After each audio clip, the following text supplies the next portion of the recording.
Hello dear loving student, कैसे हैं बेटा आप लोग।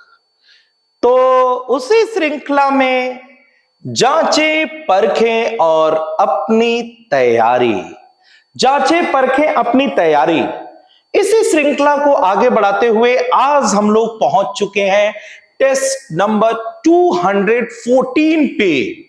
200 से ऊपर टेस्ट हो चुके हैं बेटा। और इसमें आज के टेस्ट का जो टॉपिक था वो कंबाइंड टेस्ट था बेटा, जिसमें आपके सॉल्यूशन, पीरियोडिक टेबल, मूल कॉन्सेप्ट, एटॉमिक स्ट्रक्चर, जीओसी पे बेस्ड क्वेश्चन थे।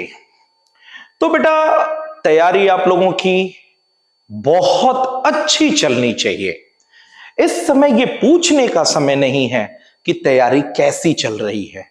जवाब सिर्फ एक होगा, बहुत अच्छी चल रही है। क्योंकि बेटा बार बार मैं कहता आया हूं, ये बिल्कुल पीक टाइम आ गया है। ये वो समय है जिसमें आपको धुआंधार पारी खेलनी है। किताबों के पन्ने आपके आंखों के सामने बंद करने के बावजूद भी दिखाई देने चाहिए। एनसीईआरटी की लाइन टू लाइन आपकी आंखों के सामने दिखनी चाहिए। इस कदर अपनी तैयारी को रखिए, क्योंकि बेटा समय बहुत कम है और जितना एफर्ट आप लगा सकते हो उतना एफर्ट लगा लो, ताकि कभी भी आपको कोई मलाल न रह जाए कि काश थोड़ा सा और पढ़ लिया होता तो बहुत अच्छा कर लिया होता। जी नहीं बेटा, ये मलाल नहीं आना चाहिए।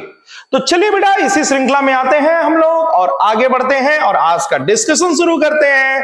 तो आज का topic mole concept, periodic table, hydrocarbon, atomic structure, halo alkane, IUPAC. और ये रहा आपका सबसे पहला क्वेश्चन। बेटा क्वेश्चन में आप देख रहे हैं, कह रहा बाईवैलेंट।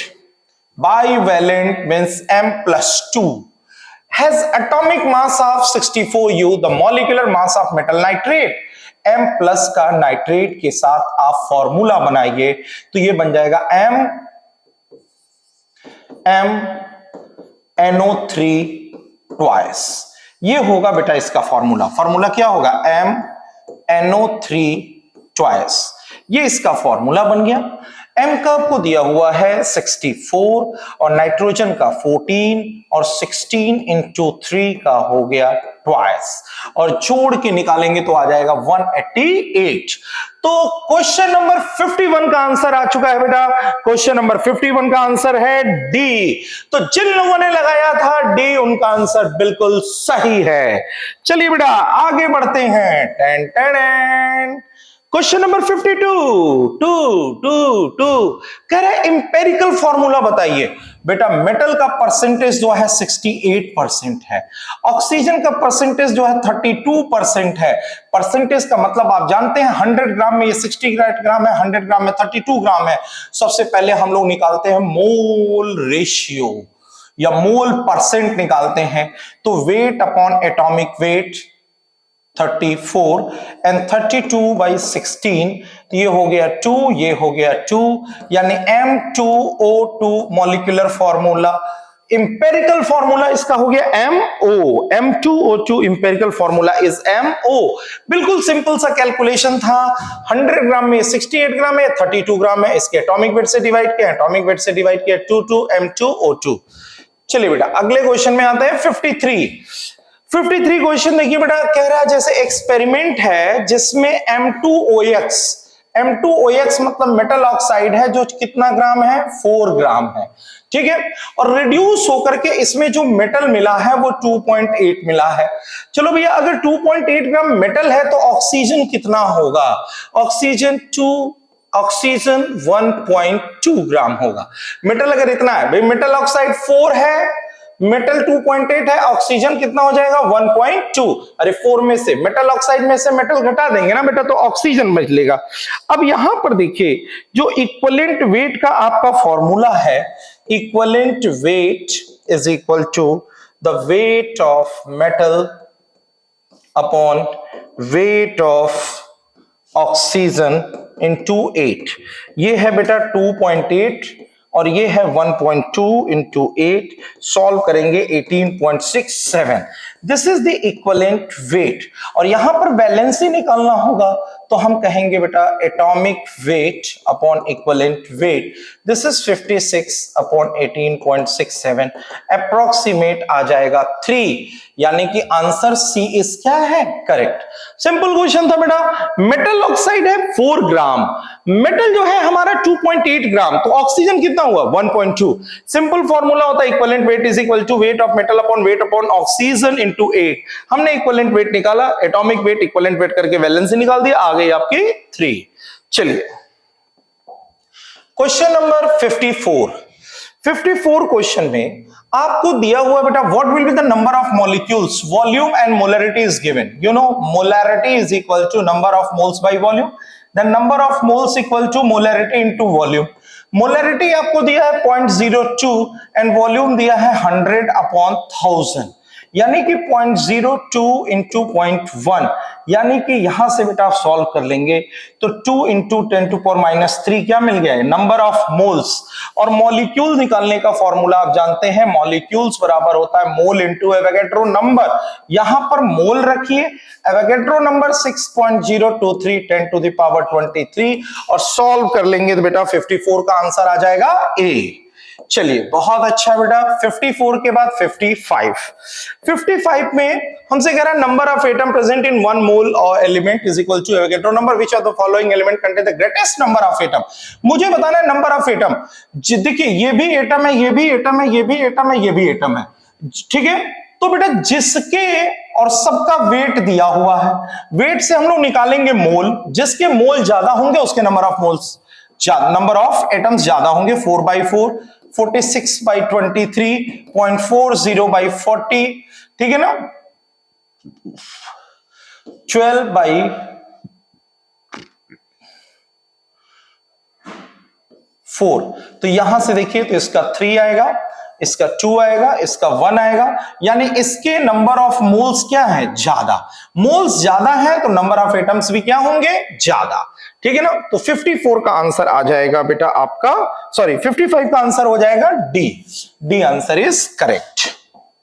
चलिए हम आते हैं 56 पे। देखो बेटा work function of the metal, work function आपको जो है h mu not work function 4.2 electron volt दिया है, इसको 4.2 इंटू 1.6 इंटू 10⁻19 करके मैंने इसको कन्वर्ट कर लिया जूल में। और जब इसको सॉल्व करोगे बेटा तो 6.72 इंटू 10⁻19 जूल आ गया। आप देखो फोटो इलेक्ट्रिक इफेक्ट में आपने पढ़ा होगा कि बेटा जो लाइट आके यहां पड़ती है, सपोज यहां से h म्यू लाइट आके पड़ रही है और कुछ लाइट इनके इलेक्ट्रॉन को जगाने में क्या होती है, खर्च होती है, वो h म्यू नॉट होगी। बाकी बची हुई एनर्जी जो होती है इनको काइनेटिक एनर्जी प्रोवाइड करती है, यानी कि बेटा h mu is equal to h mu not plus kinetic energy. और हमसे पूछा जा रहा है काइनेटिक एनर्जी कितनी होगी, यानी h mu minus h mu not. और देखिए हमें यहां पर दिया हुआ है कि रेडिएशन 2000 एंगस्ट्रॉन का है, means hc upon lambda minus h mu not. अब ये हो गया बेटा 6.6 इंटू 10⁻34, 3 इंटू 10⁻8 और 2000 इंटू 10⁻10। इसको सॉल्व कर लिया और माइनस हमने यहां पर जो निकाल रखा है 6.72 इंटू 10⁻19 कर लिया, तो हमको मिल जाएगी काइनेटिक एनर्जी। और सॉल्व करेंगे बेटा तो 3.2 इंटू 10⁻19 आ जाएगा। सॉल्व कर लीजिएगा बेटा, थोड़ा कैलकुलेशन ही होता है। फोटो इलेक्ट्रिक इफेक्ट का क्वेश्चन आप जानते हैं कि बेटा देखिए इसमें जो होता है, जैसे मेटल का सरफेस है, लाइट आके पड़ी, जो आके पड़ी उसका 2 काम होता है, एक होता है इसको इलेक्ट्रॉन को जगाना और दूसरा होता है इसको भगाना। यानी कि जगाएगा और भगाएगा, 2 ही जगह उसकी एनर्जी खर्च होने वाली है, ठीक है ना। तो बेटा जितनी भी लाइट पड़ती है, अगर वो लाइट जो पड़ रही है वो हमारे h म्यू नॉट से कम हो गई तो कोई भी इलेक्ट्रॉन बाहर नहीं निकलेगा, ठीक है ना। तो आप अच्छे से जानते हैं बेटा फोटो इलेक्ट्रिक इफेक्ट का एक सिंपल सा क्वेश्चन था ये बेटा। चलिए 57 the energy of the electron in first Bohr orbit, यानी कि बेटा फर्स्ट बोर ऑर्बिट का मतलब हुआ n1, फर्स्ट ऑर्बिट है तो उसकी एनर्जी -13.6 है। एक्साइटेड स्टेट का मतलब क्या हुआ, ये ग्राउंड स्टेट है। इसके बाद जो स्टेट आता है this is the first excited state, इसके बाद वाला बेटा सेकंड एक्साइटेड स्टेट। ये फर्स्ट ऑर्बिट है, ये सेकंड ऑर्बिट है और ये क्या है थर्ड, यानी ये ग्राउंड स्टेट है, ये फर्स्ट एक्साइटेड स्टेट है या सेकंड एक्साइटेड स्टेट है। यानी ग्राउंड स्टेट से फर्स्ट एक्साइटेड स्टेट पे जाने का मतलब ये हो गया, फर्स्ट एक्साइटेड स्टेट का मतलब हो गया ऑर्बिट हमारा क्या हो गया 2, तो यहां पे En equal to -13.6 by n square, -13.6 by 2 का क्या हो गया square, -3.4 electron volt per atom. यहां पर जो एनर्जी आई वो कितनी आ गई -3.4 इलेक्ट्रॉन वोल्ट पर एटम, यानी 37 का आंसर जो है 57 का आंसर जो है वो फर्स्ट है। चलिए 58 आ गया। 58 देखिए बेटा अच्छा क्वेश्चन है, इसमें पहले फॉर्मूले पे ध्यान दीजिए। Kinetic energy is equal to क्या होता है p स्क्वायर बाई 2m, यानी p is equal to √2m kinetic energy. हम लोग जानते हैं लेमडा इज इक्वल टू होता है h अपॉन p, यानी lambda is equal to h upon √2m kinetic energy. ठीक है, हमें क्वेश्चन में कह रहा है कि सेम डी ब्रॉगली वेवलेंथ, बेटा ये वैल्यू क्या है सेम, ये ऑलरेडी क्या है कांस्टेंट। तो आप देखिए तो m इनवर्सली प्रोपोर्शनल किसके है काइनेटिक एनर्जी। बेटा सबसे ज्यादा मास किसका होगा, सबसे ज्यादा मास अल्फा का होगा, फिर मास ऑफ प्रोटॉन होगा, फिर मास ऑफ क्या होगा इलेक्ट्रॉन। अगर मास का रेशियो ये है तो बेटा सबसे ज्यादा काइनेटिक एनर्जी आपके इलेक्ट्रॉन की होगी, फिर प्रोटॉन की होगी। ये काइनेटिक एनर्जी की मैं बात कर रहा हूं बेटा, ये क्या है काइनेटिक एनर्जी। देखिए काइनेटिक एनर्जी सबसे ज्यादा इलेक्ट्रॉन की, काइनेटिक एनर्जी फिर प्रोटॉन की, काइनेटिक एनर्जी फिर किसकी होगी अल्फा की, यानी सबसे ज्यादा काइनेटिक एनर्जी हमारी किसकी होनी चाहिए इलेक्ट्रॉन की। अब यहां देखो बेटा ए किसके लिए है, ये इलेक्ट्रॉन के लिए है, ये अल्फा के लिए है और ये प्रोटॉन के लिए है। इसी हिसाब से सेट कर लेना बेटा, इलेक्ट्रॉन के लिए क्या है ए है और प्रोटॉन के लिए क्या है सी है और अल्फा के लिए क्या है बी है, यानी ए सी बी ऑर्डर यही होना चाहिए बेटा ए सी बी। ठीक है ए सी बी, ठीक है ना। यहां पर देखिए इसका अल्फा का क्या है, सबसे ज्यादा किसका होना चाहिए ए सी बी। पूछा ना the choose the increasing representation, ठीक है ना, ये काइनेटिक एनर्जी का। अगर मास का ऑर्डर ये है तो इसका उल्टा जो हो जाएगा बेटा वो आपके एनर्जी का हो जाएगा, ठीक है ना। चलिए अगले क्वेश्चंस पे आते हैं बेटा। चलिए क्वेश्चन नंबर 58 के बाद 59।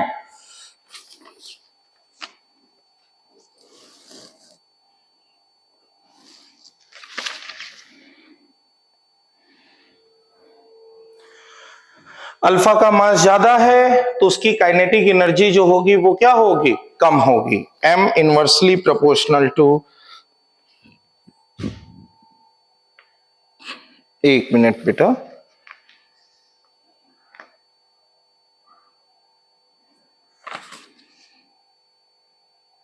each moving with the same de Broglie wavelength, choose the, ठीक है बेटा। इसमें देखिए 59 the number of orbital associated with the quantum number n equal to 5। यहां पर देखिए n इक्वल टू 5, अगर n इक्वल टू 5 है तो l की वैल्यू क्या हो सकती है 0 1 2 3 4, यानी s p d f z। इसमें एक ऑर्बिटल होंगे, इसमें 3 ऑर्बिटल होंगे, इसमें 5 होंगे, इसमें 7 होंगे और इसमें कितने होंगे 9। तो यहां देखिए 3 1 4 5 4 9 7 16 और 9 कितने हो गए टोटल 25 ऑर्बिटल। इस 25 ऑर्बिटल में 25 ऐसे होंगे जो प्लस हाफ होंगे और 25 ऐसे होंगे जो माइनस हाफ होंगे, क्योंकि एक ऑर्बिटल के अंदर एक प्लस हाफ है और एक क्या है माइनस हाफ है। तो देखिए इसमें हाफ प्लस हाफ और हाफ माइनस हाफ होंगे, तो यानी कि यहां पर बेटा आंसर हो जाएगा 59 का ए। चलिए क्वेश्चन नंबर 60 बेटा देखिए जब हम ऑर्बिटल की बात करते हैं तो हमारे 3 एक्सियल होते हैं, जैसे D X Y D Y Z और डी जेड एक्स। ये सब जो होते हैं बेटा नॉन एक्सियल होते हैं। जैसे ये देखिए, ये x है, ये y हो गया, ये y है, ये z हो गया, ये z है, ये x हो गया। तो दीज आर नॉन एक्सियल। और अगर लोब हमारा एक्सिस के ऊपर ही है तो dx square minus Y square ये क्या हो गया, एक्सियल हो गया। और डमरू जैसा होता है डेफिनेट शेप में, ये dz स्क्वायर होता है। तो ये सारा ऑर्बिटल हमने बना दिया बेटा, तो 60 का आंसर आ जाएगा आपका डी। चलिए बेटा 61, arrange the following element in the decreasing order of metallic character. बेटा देखिए, मेटेलिक कैरेक्टर का मतलब जो आसानी से अपने इलेक्ट्रॉन को बाहर कर दे। तो बेटा देखिए, सोडियम है, मैग्नीशियम है, उसके बाद जो है सोडियम मैग्नीशियम, उसके बाद आपका देखिए कौन हो गया, sodium magnesium, aluminium, silicon, phosphorus, sulphur, chlorine, ये आते हैं ना। और उसके बाद जो है मैग्नीशियम के ऊपर आपका बेरिलियम है। तो जो आसानी से इलेक्ट्रॉन अपना बाहर कर दे बेटा। तो 61 में देखिए कि सबसे आसानी से इलेक्ट्रॉन कौन बाहर करता है। जैसे कि अगर हम बात करें सोडियम और मैग्नीशियम में, तो सोडियम की साइज जो होती है वो क्या होती है, बड़ी होती है, इसलिए ये आसानी से इलेक्ट्रॉन बाहर कर देगा। तो सबसे ज्यादा किसका हो जाएगा, सोडियम का, फिर मैग्नीशियम, फिर बेरिलियम, फिर उसके सिलिकॉन, और फिर कौन होंगे, फास्फोरस। ठीक है ना, ये देखिए ये ऑर्डर है। बेरिलियम और मैग्नीशियम में मैग्नीशियम का मेटालिक नेचर ज्यादा होता है, मैग्नीशियम और सोडियम में सोडियम का मेटालिक नेचर ज्यादा होता है। जो आसानी से इलेक्ट्रॉन बाहर कर देगा उसका मेटालिक नेचर क्या होगा, ज्यादा होगा। 62, which of the following represent the correct order of increasing first ionization energy. Ionization energy निकालने से पहले बेटा क्वेश्चन नंबर 62, सबसे पहले आप इनके ऑर्बिट्स को देखिए। जैसे कैल्शियम है, ये 4th ऑर्बिट का है, बेरिलियम जो है, कैल्शियम आपके 4th ऑर्बिट का है, सिलीनियम 4th ऑर्बिट का है, आर्गन जो है 3rd ऑर्बिट का है, कैल्शियम, बेरियम जो है आपके 6th ऑर्बिट का हो गया, सल्फर भी हो गया 4th ऑर्बिट का हो गया। यानी कि जिसकी साइज बड़ी होगी। पहली बात तो देखिए आर्गन का कॉन्फ़िगरेशन क्या है, आर्गन का कॉन्फ़िगरेशन है 3s2 3p6, भाई ये स्टेबल है। और सल्फर का क्या होता है 3s2 3p4, यानी दोनों कौन से ऑर्बिट के हो गए आपके, ठीक है, दोनों का ऑर्बिट चेक करिए। तो आर्गन का जो है 3rd ऑर्बिट है और सल्फर का 3rd ऑर्बिट है, ये दोनों हमारे जो है 3rd ऑर्बिट के हुए। उसके बाद देखिए बेरियम का जो है 6th ऑर्बिट है, 6th ऑर्बिट मतलब सबसे बड़ा है। उसके बाद कैल्शियम को देख लीजिए, तो कैल्शियम जो है बेटा, या सॉरी यहां सल्फर जो है 3rd ऑर्बिट का है, कैल्शियम जो है 4th का है, सिलीनियम 4th का है। तो बेटा कैल्शियम और ये सिलीनियम, तो बेटा जिसकी साइज छोटी होगी उससे इलेक्ट्रॉन को निकालने में क्या होगी, दिक्कत होगी। तो बेटा ये 3rd ऑर्बिट है, ये 4th ऑर्बिट है और ये 6 है, 6 ऑर्बिट से इलेक्ट्रॉन आसानी से निकल जाएगा। आंसर क्या हो जाएगा, सी। 63, इसमें देखिएगा बेटा 63 में क्या है कि 63 में एक छोटी सी बात है बेटा कि फ्लोरीन, क्लोरीन, ब्रोमीन और आयोडीन में आप जानते हैं क्लोरीन की जो इलेक्ट्रॉन गेन एंथैल्पी होती है वो आयोडीन से क्या होती है, ज्यादा। मतलब क्लोरीन की फ्लोरीन से ज्यादा होती है, क्योंकि फ्लोरीन की साइज क्या होती है, छोटी। साइज छोटी होगी तो इलेक्ट्रॉन डेंसिटी क्या होगी, ज्यादा। इलेक्ट्रॉन डेंसिटी ज्यादा होगी तो इलेक्ट्रॉन लेने पर रिपल्सन क्या होगा, ज्यादा। तो इस हिसाब से फ्लोरीन की इलेक्ट्रॉन गेन एंथैल्पी क्लोरीन के कंपैरिजन में कम होती है। तो हमें यह चेक करना पड़ेगा कि जैसे देखिए फ्लोरीन का दिया हुआ है, ये फ्लोरीन है लेकिन इससे ज्यादा किसका है, क्लोरीन। सबसे ज्यादा ये, फिर ये, फिर ये, फिर ये। आंसर सी क्या होगा, करेक्ट होगा। 63 के बाद है 64, the period number in the long form of periodic table. हम लोग कहते हैं पीरियड कैसे बताते हैं, पीरियड इज इक्वल टू होता है बेटा आउटर मोस्ट ऑर्बिट, और आउटर मोस्ट ऑर्बिट की वैल्यू को कौन बताता है, एन। क्योंकि किसी भी इलेक्ट्रॉनिक कॉन्फ़िगरेशन में दो चीजें होती हैं, एक होता है ऑर्बिट और दूसरा होता है सबसेल। और ये ऑर्बिट को कौन बताता है, ऑर्बिट बताता है हमारा प्रिंसिपल क्वांटम नंबर। तो 64 का आंसर हो जाएगा बेटा आपका सी। 64 का सी जो है वो करेक्ट है। देखिए 65 electronic configuration of 4 element is given, which one of the following increasing electron gain enthalpy. पहली बात तो आप ये चेक करो कहीं कोई स्टेबल तो नहीं है, क्योंकि जो स्टेबल होगा उसकी इलेक्ट्रॉन गेन एंथैल्पी सबसे कम होती है। इलेक्ट्रॉन गेन एंथैल्पी में आप क्या देखते हैं, जो जितना ज्यादा स्टेबल है, मतलब जो जितना ज्यादा घर से खा के आया हुआ है, जो जितना ज्यादा घर से खा के आया हुआ है उसकी इलेक्ट्रॉन उसके खाने की जो टेंडेंसी उतनी कम होगी। तो इससे जो जितना ज्यादा स्टेबल होगा उसकी इलेक्ट्रॉन लेने की टेंडेंसी उतनी क्या होगी, कम होगी। तो ए वाला ऑप्शन सबसे लास्ट में जाएगा, यहां भी लास्ट में, यहां भी लास्ट में। बाकी अब देखिए साइज, तो इनमें देखिए 2p5 है, ये इन दोनों में इसकी साइज सबसे छोटी है, इसकी साइज छोटी है, इसका मतलब कि इसकी इलेक्ट्रॉन गेन एंथैल्पी क्या होगी, ज्यादा। तो फिर डी होगा। डी होने के बाद जो है बेटा, डी के बाद जो है देखिए यहां पर भी डी है, यहां पर भी डी है, डी के बाद फिर कौन आएगा, डी के बाद फिर आएगा आपका बी, बी के बाद फिर क्या होगा, सी। यानी 65 का आंसर जो होगा वो क्या होगा, ए। इफ मोल फ्रैक्शन, देखिए बेटा सिंपल सा फॉर्मूला है मोल फ्रैक्शन निकालने का, XA upon XB is equal to small m MB upon 1000। यहां पर जो है 1 kg बेंजीन यानी मॉलिक्यूलर मास बेंजीन का 78 ले लीजिएगा, ठीक है ना। m निकालना है, ये दिया हुआ है आपको 0.2 और ये हो जाएगा 0.8 और यहां से स्मॉल m निकाल लीजिएगा। स्मॉल m निकालने पे बेटा वैल्यू आ जाएगी 3.2। चलिए अगला क्वेश्चन है, टू सब्सटेंस, यहां पर देखिए बेटा P0A 1, P0B 2, XA 1, XB 2। आप देखिए हम लोग जानते हैं PA is equal to P0A XA, ये हमारा होता है राउल्ट्स लॉ से, and PA is equal to YA into P total, ये होता है बेटा हमारा डाल्टन्स लॉ से। हम दोनों को इक्वेट करके देखें तो YA is equal to PA upon P total, यानी PA P0A XA upon P0A XA plus P0B XB। अब YA आपको निकालना है, सब वैल्यू हमने लिख दिया है, फटाफट रखिएगा, रेशो निकाल लीजिएगा। 72 का आंसर आ जाएगा D. What does point A and B? पहली बात तो देखिए वेपर प्रेशर और टेम्परेचर का ग्राफ है। पहली बात तो बेटा देखिए इन दोनों में किसका, जिसका वेपर प्रेशर ज्यादा होगा, जिसका वेपर प्रेशर ज्यादा होगा वो कौन होगा, सॉल्वेंट। यानी ऊपर वाला ग्राफ सॉल्वेंट का है और नीचे वाला ग्राफ जो है वो किसके लिए, सॉल्यूशन। हम लोग कहते हैं कि वो टेम्परेचर जब किसी लिक्विड का वेपर प्रेशर एटमॉस्फेरिक के बराबर हो जाता है तो उसको बोलते हैं बॉइलिंग पॉइंट ऑफ सॉल्वेंट। यहां पर ये बराबर हो गया, this is the boiling point of solution. यानी पहला वाला ए जो है बॉइलिंग पॉइंट ऑफ सॉल्वेंट है, दूसरा बॉइलिंग पॉइंट ऑफ सॉल्यूशन है। 73 का आंसर हो गया ए। 74, देखो बेटा सबसे पहली बात, अगर मान लीजिए जितनी भी इलेक्ट्रोलाइट आयोनाइज होने वाले हैं आपको आइसोटोनिक चेक करना है तो आप चेक करिएगा I इंटू सी। आई माने वांट हाफ फैक्टर इंटू सी, जिसके आई सी की वैल्यू बराबर हो जाएगी वही आइसोटोनिक हो जाएगा। तो यहां पर देखिए ग्लूकोज है 0.1 m, इसका कंसंट्रेशन 0.1 है, इसका जब देखेंगे तो 0.05 और टोटल लाइन कितने होंगे 2। ऐसे बेटा जब इसका देखेंगे तो 0.05 इंटू के टोटल लाइन कितने हो जाएंगे 3। अब यहां देख रहे हो ये वैल्यू और ये वैल्यू दोनों क्या हो जा रही है, बराबर, यानी आंसर क्या होगा ए बी।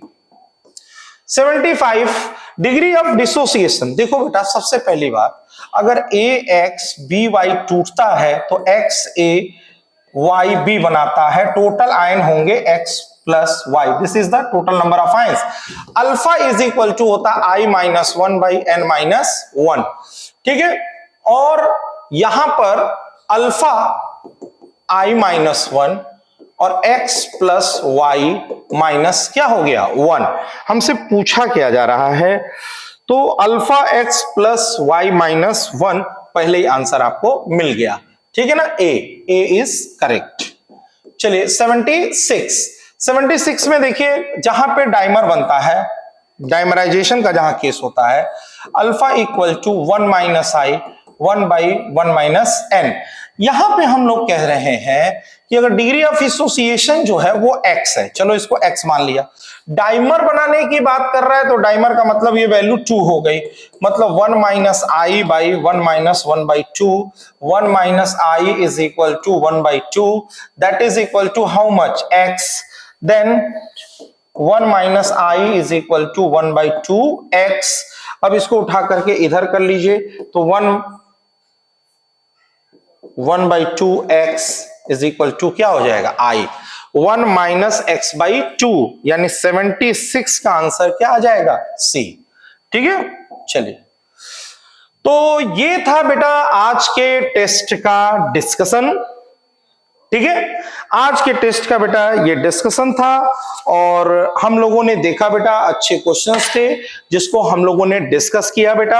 आप लोग घर पे जाकर के बेटा अपने पेपर को चेक करिए, मिलाइए, जहां क्वेश्चन में आपको गलती दिखती है बेटा उनको यहां से मैच करा के उसको सही कराओ। जो गलती यहां हो जा रही है बेटा वो गलती आगे फिर नहीं होनी चाहिए। तो इन चीजों का बेटा विशेष रूप से ध्यान रखेंगे और टेस्ट देने रेगुलर आइए, अपनी गलतियों को पकड़िए, जो गलतियां हो रही हैं वो गलती आगे एग्जाम में नहीं होनी चाहिए। खूब मेहनत करिए बेटा, खूब मेहनत करिए, रात दिन एक कर दीजिए, खूब पढ़ाई करिए, क्योंकि इसके अलावा आपके पास दूसरा कोई ऑप्शन नहीं है। तो पूरी एनर्जी, पूरे पोटेंशियल के साथ लग जाइए और रॉक करिए। थैंक यू सो मच बेटा, ऑल द बेस्ट।